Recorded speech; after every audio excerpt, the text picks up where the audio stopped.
Boom boom खाली करा थोडीशा role आहे किशोरी सुरू करा ऑल गुड. काही आज महत्त्वाची बैठक होती. सगळे वरिष्ठ नगरसेवक जे आहेत त्या बैठकीला उपस्थित होते. काय नेमकं बोलणं झालं? अखेर भाजपला मराठी माणूस हा हिंदू आहे हे मान्य करावं लागलं.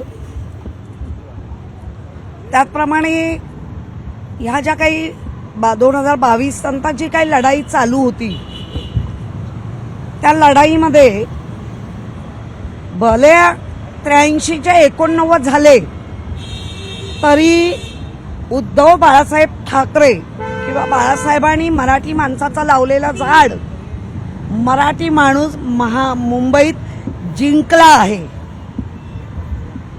आता त्याच्यावर उपप्रश्न येऊ शकतो की तुमची संख्या, तर माझं तेच म्हणणं आहे बाळासाहेब ठाकरे यांच्याच नावावरती जे काही मुंबईमध्ये माइंडेड मिळालेलं आहे, मग ते बाळासाहेब कोण गरजेपुरतं वापरतंय की बाकी ते लोकांना दिसतंय.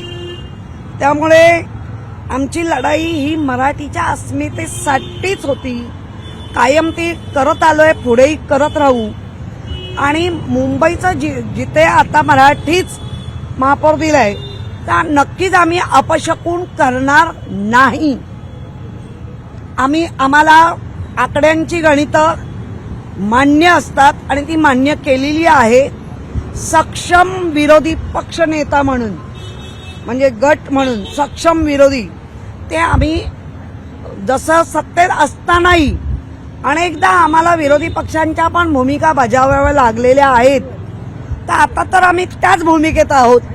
तर ती आम्ही भूमिका पद्धतशीर, नीट, नेटकी, कुठल्याही दबावाला बळी न पडता, कुठल्याही आमिषाला बळी न पडता प्रत्येक नगरसेवक आपापल्या विभागातला जे काही प्रश्न आहेत ते सक्षमपणे मांडतील, भांडतील मुंबईसाठी.